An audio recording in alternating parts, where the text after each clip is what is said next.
pendant longtemps, on nous a fait croire que le serpent dans le jardin d'Éden n'était rien de plus, juste un simple serpent. Mais si je vous disais que tout ce que vous avez entendu jusqu'à présent est faux?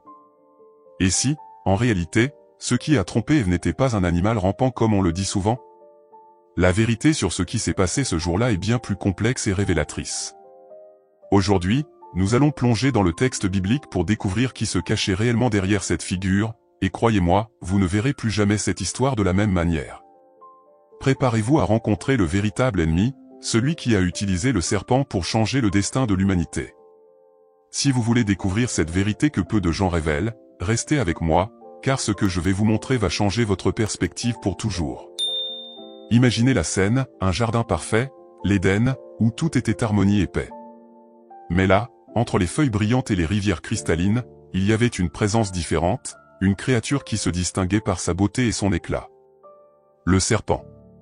Dans l'hébreu original, le terme « nachash » est traditionnellement traduit par « serpent », mais il peut aussi signifier « brillant » ou « enchanteur ». Ce n'était pas cette créature rampante et repoussante que nous connaissons aujourd'hui. À cette époque, ses ailes reflétaient les couleurs de l'arc-en-ciel sous les rayons du soleil, et sa présence n'inspirait pas la peur, mais la fascination. Qui aurait pu imaginer qu'une chose aussi belle serait le véhicule de la ruine? Cependant, le véritable ennemi n'était pas le serpent en soi, mais celui qui l'utilisait comme instrument. Satan, le diable, celui qui avait été chassé du ciel, avait trouvé dans le serpent un moyen d'entrer dans l'Éden et d'exécuter son plan. Ésaïe chapitre 14 verset 12 et Apocalypse chapitre 12 verset 9 mentionnent la chute de Lucifer, qui deviendrait Satan, le grand adversaire de Dieu et de l'humanité. Avec toute sa ruse, il a su utiliser le serpent pour tromper Ève. Ce qui était en jeu n'était pas seulement une conversation, mais une attaque directe contre le plan divin, et Satan a trouvé en Ève la vulnérabilité parfaite pour cela. Le serpent, avec sa ruse, n'a pas commencé la tentation par un mensonge direct. Il a préféré semer le doute, sans précipitation, comme quelqu'un qui plante quelque chose en sachant qu'un jour cela germera. Dieu a-t-il vraiment dit que vous ne pouvez manger d'aucun arbre du jardin? Genèse chapitre 3 verset 1. C'était une question simple, mais pleine d'intention. Le serpent ne contredisait pas directement Dieu, il se contentait de questionner, et dans cette petite interrogation résidait son grand piège. Ce n'était pas un mensonge complet, mais une distorsion subtile, suffisamment pour troubler Ève. Ce genre de manipulation nous entoure encore aujourd'hui, lorsque nous sommes amenés à remettre en question ce que nous savons être vrai. Ève regarda le serpent, et son esprit, jusque-là pur, commença à réfléchir à la proposition présentée. Le doute est une arme puissante lorsqu'il est semé sur un terrain fertile. Le serpent le savait, et il exploita habilement le désir naturel d'Ève pour quelque chose de plus, quelque chose au-delà de ce qu'elle avait déjà. La ruse du serpent résidait précisément dans le fait d'offrir quelque chose qui semblait bon. Vous ne mourrez certainement pas, Genèse chapitre 3 verset 4, dit-il, en déformant l'avertissement divin et en faisant croire que la restriction imposée par Dieu était en fait une forme de privation. L'envoûtement du serpent ne résidait pas seulement dans les mots qu'il utilisait, mais aussi dans la manière dont il savait où frapper. Il savait qu'en suggérant que Dieu cachait quelque chose, il touchait un désir profond, le désir de savoir, de connaître ce qui était au-delà des instructions divines. Et ainsi, le serpent construisit une narration irrésistible. Ce n'était plus seulement une conversation sur le fruit, c'était une question de pouvoir, de contrôle, et de liberté de définir son propre destin. Souvent, nous nous retrouvons dans des situations similaires dans nos vies, où ce qui semble être une petite concession peut en réalité avoir des conséquences bien plus grandes. Mais le point central de cette interaction n'était pas seulement le fruit, mais la manipulation des idées. Le serpent, étant la créature la plus rusée, savait que la meilleure façon de briser un ordre était de le faire paraître injuste. Lorsque nous commençons à remettre en question les instructions qui nous ont été données, surtout celles qui viennent d'une autorité supérieure, nous ouvrons la voie au doute. Ce que le serpent a fait, c'était de planter ce doute de manière si habile que, pour Ève, l'idée de désobéir commença à sembler plus logique que celle d'obéir. Cependant, le serpent n'a forcé Ève à rien. Sa stratégie était subtile, comme la plupart des tentations que nous rencontrons. La beauté de son argumentation, l'éclat de ses ailes reflétant la lumière, tout cela faisait partie d'un plan soigneusement élaboré. Lorsqu'Ève s'approcha de l'arbre, le doute était déjà semé, mais la décision finale n'était pas encore prise. Le serpent avait accompli son rôle, il ne restait plus qu'à voir ce que l'humanité ferait de ce doute. Ainsi, l'histoire de la chute commença à se dérouler. Ève regarda le fruit avec des yeux nouveaux. Quelque chose avait changé en elle depuis la conversation avec le serpent, et maintenant, le fruit qui semblait intouchable commençait à attirer son attention de manière irrésistible. Ce n'était pas seulement son éclat ou son apparence agréable, mais ce qu'il promettait, la sagesse. Le doute semé par le serpent grandissait de plus en plus, et Ève commença à envisager ce qu'elle pourrait gagner en franchissant le pas suivant. La décision qu'elle s'apprêtait à prendre n'était pas seulement la sienne, mais portait le poids du destin de toute l'humanité. Le fruit semblait maintenant offrir bien plus que de la simple nourriture. Ève tendit la main avec hésitation. Ce n'était pas un choix facile. En fait, elle avait déformé l'ordre même de Dieu. Il n'avait jamais dit « ne le touchez pas », mais seulement « ne le mangez pas », Genèse chapitre 2 verset 17. Cependant, Ève, peut-être poussée par la peur ou par l'influence du serpent, ajouta à l'ordre divin « vous n'en mangerez point et vous n'y toucherez point, de peur que vous ne mouriez », Genèse chapitre 3 verset 3. C'était le premier signe que le doute avait déjà pris racine dans son cœur. Le serpent avait planté le désir d'être semblable à Dieu, de connaître le bien et le mal, et cela pesait plus que l'avertissement original de Dieu. Il est important de souligner que le fruit qu'Ève a mangé n'était pas une pomme, comme on l'imagine souvent. La Bible ne spécifie jamais quel était ce fruit, et cette question devient sans importance pour le message principal de l'histoire. Ce qui importe vraiment, c'est le symbolisme du fruit. Il représentait le choix d'Adam et Ève de désobéir à Dieu, cherchant à être comme lui, à connaître le bien et le mal. Savoir exactement quel fruit c'était ne change en rien l'impact et les conséquences de cet acte de rébellion contre le Créateur. Le désir de sagesse et de pouvoir fut ce qui la fit finalement céder. Elle prit le fruit et le mordit, et à cet instant, quelque chose changea. C'était comme si le voile de l'innocence avait été déchiré. La décision d'Ève n'était pas une simple transgression d'une règle, c'était une déclaration d'indépendance.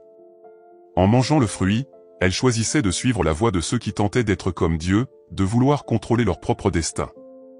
Et souvent, nous faisons des choix similaires, cherchant le pouvoir et la connaissance sans mesurer les conséquences.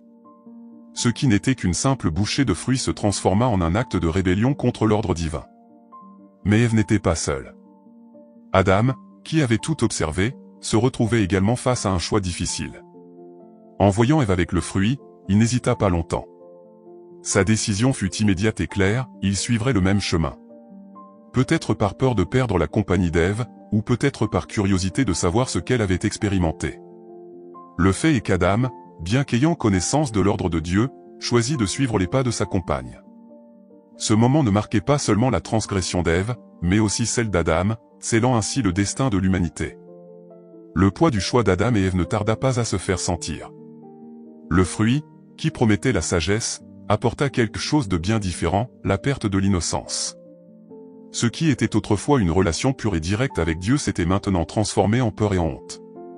Ce qui devait être un acte de liberté se révéla être un fardeau. Ainsi, le fruit défendu cessa d'être simplement un symbole de sagesse pour devenir le marqueur d'une nouvelle ère pour l'humanité, une ère marquée par la séparation entre le Créateur et la créature, une ère d'incertitude et de conséquences profondes.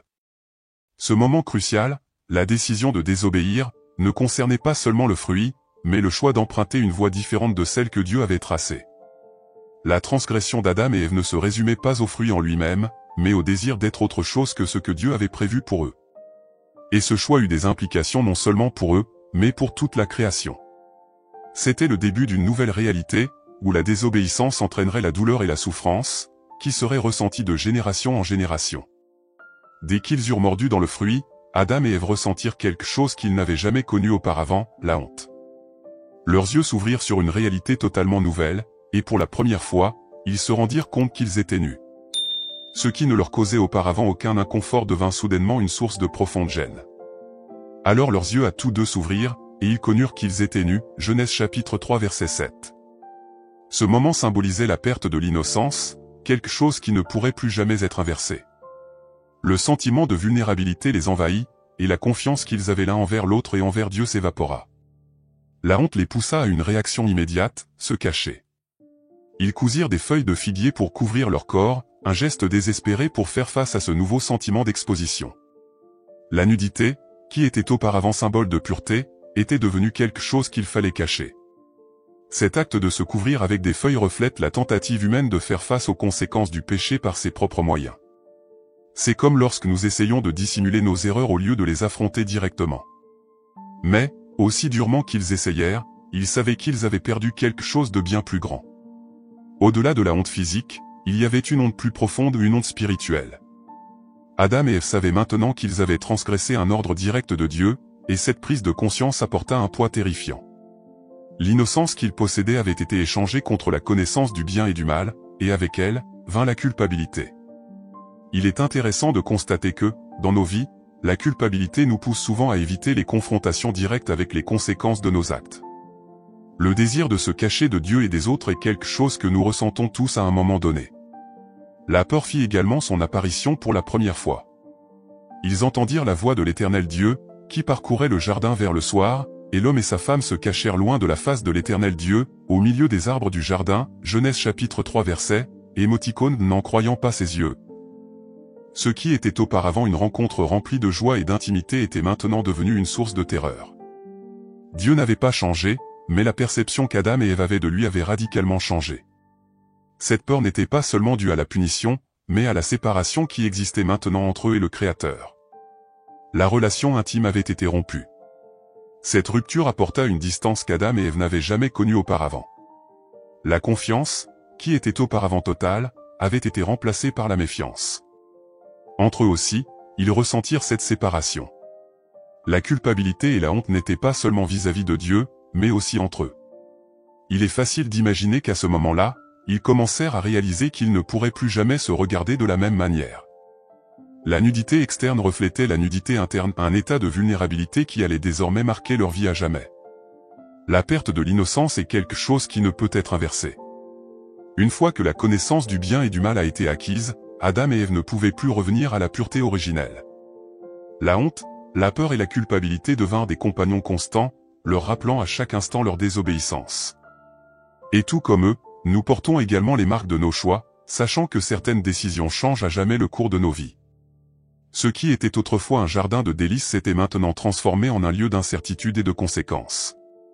Alors qu'Adam et Ève se cachaient parmi les arbres du jardin, Dieu vint à leur rencontre. « Où es-tu » Genèse chapitre 3 verset 9, demanda-t-il, une question qui résonnait non seulement dans les jardins de l'Éden, mais aussi dans le cœur d'Adam.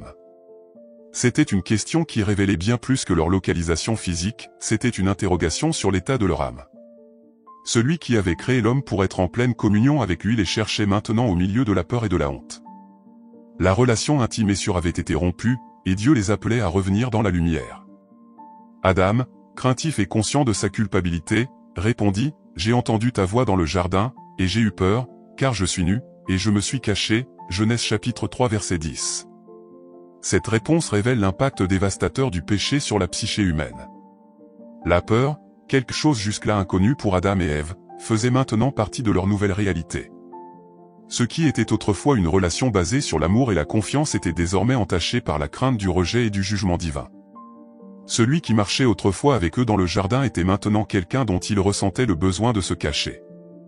Dieu, alors, confronta la réalité de la situation, qui t'a montré que tu étais nu. As-tu mangé de l'arbre dont je t'avais interdit de manger? Genèse chapitre 3 verset 11. Le ton de la question n'était pas empreint de surprise, mais de révélation. Dieu savait ce qui s'était passé, mais c'était maintenant le moment de faire émerger la vérité. Adam et Ève furent confrontés à la gravité de leur désobéissance, et cette confrontation ne visait pas seulement à les accuser, mais à les amener à reconnaître leurs actions. Dans nos propres vies, nous faisons face à ces moments où nous sommes appelés à admettre nos erreurs, aussi difficiles que cela puisse être. Adam, au lieu d'assumer la responsabilité de sa décision, choisit la voie de la déresponsabilisation. La femme que tu as mise auprès de moi m'a donné de l'arbre, et j'en ai mangé, Genèse chapitre 3 verset 12. Au lieu de reconnaître sa propre faute, il pointa du doigt Ève, et indirectement Dieu, pour l'avoir créée. Cette dynamique consistant à rejeter la faute sur l'autre est profondément humaine et se répète à travers l'histoire. Dans les moments de confrontation, nous préférons souvent blâmer quelqu'un d'autre ou une circonstance plutôt que d'assumer nos propres responsabilités. Quand Dieu se tourna vers Ève, sa réponse suivit le même schéma, « Le serpent m'a séduite, et j'en ai mangé » Genèse chapitre 3 verset 13. Le serpent, instigateur de toute cette situation, devenait maintenant la cible de la culpabilité d'Ève. Le cycle de la culpabilité était désormais établi, et personne n'était prêt à assumer l'entière responsabilité de ses actions. Ce comportement d'Adam et Ève nous montre comment, face aux conséquences, notre tendance naturelle est d'éviter le poids de la culpabilité, ce qui nous éloigne encore plus de la vérité et de la réconciliation. Reconnaître nos erreurs est le premier pas vers toute forme de restauration. Cette confrontation divine n'était pas seulement un jugement, mais aussi une tentative de rétablir la vérité. Dieu ne les chercha pas pour les condamner immédiatement, mais pour leur donner l'occasion de confesser. Le « Où es-tu » de Dieu résonne encore aujourd'hui, nous rappelant à la réalité de qui nous sommes et de comment nous nous sommes égarés de ses voies. La recherche de Dieu pour Adam et Ève, même après leur chute, nous rappelle qu'il continue de nous chercher, même lorsque nous sommes cachés, remplis de peur et de honte. La relation était brisée, mais le désir de Dieu était de les ramener à sa présence. Avec la transgression d'Adam et Ève, les conséquences ne tardèrent pas à se manifester. Dieu, dans sa justice, ne se contenta pas de les confronter, mais prononça également des sentences sur chacun d'eux. La première malédiction fut dirigée contre le serpent. « Parce que tu as fait cela, tu seras maudit entre tout le bétail et tous les animaux des champs, tu marcheras sur ton ventre, et tu mangeras de la poussière tous les jours de ta vie. » Genèse chapitre 3 verset 14. Le serpent, autrefois une créature ailée et belle, fut condamné à ramper. Cette punition reflétait l'humiliation qu'il allait subir, symbolisant le résultat de sa rébellion et de son alliance avec Satan. Ève reçut également sa sentence. Dieu déclara, « Je multiplierai tes douleurs et tes grossesses, tu enfanteras avec douleur, et tes désirs se porteront vers ton mari, mais il dominera sur toi. » Genèse chapitre 3 verset 16. La douleur de l'enfantement est un rappel constant des conséquences du péché. La relation entre l'homme et la femme fut également impactée. La domination de l'homme sur la femme ne faisait pas partie du plan original de Dieu, mais était l'une des distorsions apportées par la chute. L'harmonie au sein du couple serait désormais marquée par des tensions et des défis. La malédiction d'Adam fut tout aussi sévère. « Maudite est la terre à cause de toi, c'est à force de peine que tu en tireras ta nourriture tous les jours de ta vie, elle te produira des épines et des chardons, et tu mangeras de l'herbe des champs. » Genèse chapitre 3 versets 17 et 18. Le travail, qui était auparavant une source de joie et de but dans l'Éden, serait désormais ardu et pénible.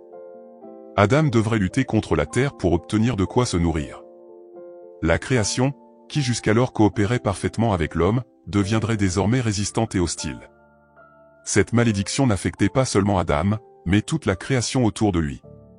La mort physique, qui jusqu'alors ne faisait pas partie de la réalité humaine, fut également introduite comme conséquence du péché. C'est à la sueur de ton visage que tu mangeras du pain, jusqu'à ce que tu retournes à la terre, car c'est d'elle que tu as été tiré, car tu es poussière, et tu retourneras à la poussière. Genèse chapitre 3 verset 19.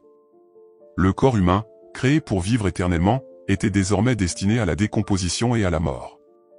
Cette séparation entre le corps et l'âme serait le destin de toute l'humanité.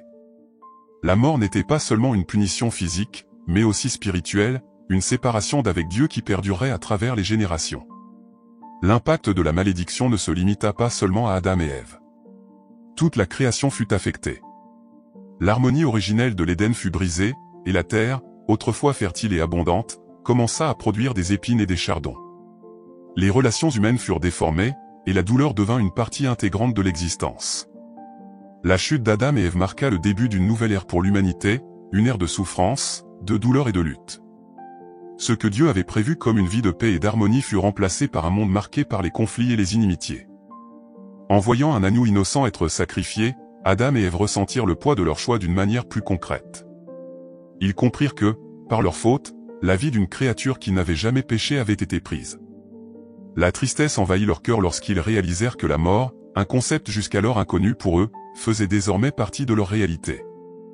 Et lorsqu'ils virent la première rose se flétrir et mourir, l'impact du péché devint encore plus douloureux. La beauté de l'Éden commençait à s'effacer, et la création, autrefois vibrante et pleine de vie, commençait à être affectée par la présence de la mort et de la souffrance. Même au milieu des malédictions prononcées dans l'Éden, Dieu, dans sa grâce infinie, offrit une promesse de rédemption. Dans Genèse chapitre 3 verset 15, Dieu dit au serpent, « Je mettrai inimitié entre toi et la femme, entre ta descendance et sa descendance, celle-ci t'écrasera la tête, et tu lui blesseras le talon. » Ces paroles, connues sous le nom de proto-évangile, apportent la première prophétie de la venue du Christ. Le conflit entre le serpent et la descendance de la femme serait le point de départ d'une bataille spirituelle qui culminerait par la victoire finale de Jésus sur Satan. Cette promesse apporta de l'espoir non seulement à Adam et Ève, mais à toute l'humanité. Dieu, dans sa sagesse, avait déjà prévu une manière de restaurer ce qui avait été perdu. L'expression « t'écraseras la tête » indique la défaite définitive de Satan, tandis que « tu lui blesseras le talon » fait référence à la crucifixion du Christ, une blessure douloureuse mais non mortelle. Ce langage figuré révèle que, bien que Satan inflige de la douleur, sa défaite est certaine. La victoire du Christ sur la croix et sa résurrection accompliraient pleinement cette prophétie, apportant salut et libération à l'humanité. La signification de cette prophétie s'étend au-delà du simple conflit entre Christ et Satan. Elle reflète également l'inimitié spirituelle qui existe entre les enfants de Dieu et ceux qui suivent le chemin du mal. Tout au long de l'histoire, cette bataille s'est manifestée à plusieurs niveaux dans nos cœurs, dans les tentations que nous affrontons, et dans la lutte continue contre le péché. La promesse que le serpent serait écrasé par la descendance de la femme est un rappel constant que, malgré les difficultés, la victoire appartient au peuple de Dieu. Cette prophétie met également en lumière le rôle central du Christ dans la rédemption du monde. Il est la descendance promise, celui qui rétablirait la communion entre Dieu et l'homme, perdu dans l'Éden. Tout au long de la Bible, nous voyons cette promesse se dérouler depuis la venue de Jésus en forme humaine jusqu'à sa mort et sa résurrection. Chaque étape fut soigneusement planifiée par Dieu pour accomplir ce qui avait été annoncé dans l'Éden. C'est une histoire d'espoir et de restauration qui transcende les générations et nous montre que Dieu n'abandonne jamais son plan d'amour pour l'humanité. Adam et Ève, en entendant cette promesse, même au milieu de la douleur et de la tristesse, purent entrevoir une lueur d'espoir. Le plan de Dieu n'avait pas été détruit par leur désobéissance, mais serait accompli d'une manière qu'ils ne pouvaient pas imaginer. La bataille entre le bien et le mal ne faisait que commencer, mais l'issue finale était déjà garantie par la parole de Dieu. La rédemption viendrait, non par les efforts humains, mais par l'intervention divine. La promesse de Genèse chapitre 3 verset 15 nous rappelle que, même dans les moments les plus sombres, Dieu a déjà un plan en cours.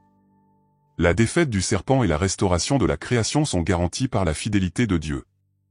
Adam et Ève emportèrent cette promesse en quittant le jardin de l'Éden, et elle devint le fil conducteur de l'histoire de la rédemption à travers toute la Bible. L'espoir d'un sauveur était présent dès le commencement, et continue de nous guider aujourd'hui. Après le jugement de Dieu et les malédictions prononcées, arriva le moment le plus douloureux pour Adam et Ève, l'expulsion du jardin de l'Éden. Ce lieu qui, auparavant, était leur demeure parfaite, où ils marchaient avec Dieu et jouissaient de toute la création, était maintenant hors de leur portée. Et l'Éternel Dieu le chassa du jardin d'Éden, pour cultiver la terre, d'où il avait été tiré, Genèse chapitre 3 verset 23. Cet acte de Dieu n'était pas seulement une punition, mais une mesure de miséricorde. Si Adam et Ève, dans leur état de péché, avaient eu accès à l'arbre de vie, ils auraient vécu éternellement dans leurs conditions déchues, sans espoir de rédemption. La séparation d'avec Dieu et la perte de l'Éden furent, sans doute, les conséquences les plus sévères de la chute. Adam et Ève, qui auparavant étaient en pleine communion avec le Créateur, ressentaient désormais la distance entre eux et Dieu. Cette proximité et cette intimité avaient été brisées, et l'Éden, qui symbolisait la présence et le soin divin, restait derrière eux.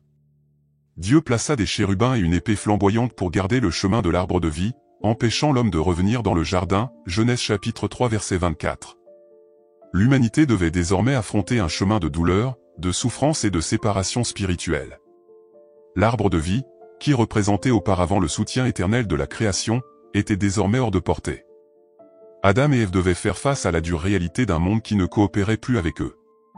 L'Éden n'était pas seulement un jardin physique, mais le symbole d'une vie en pleine communion avec Dieu, où tout coulait en harmonie. En étant expulsés, ils étaient jetés dans une nouvelle réalité, une réalité de travail ardu, de douleur et de mort.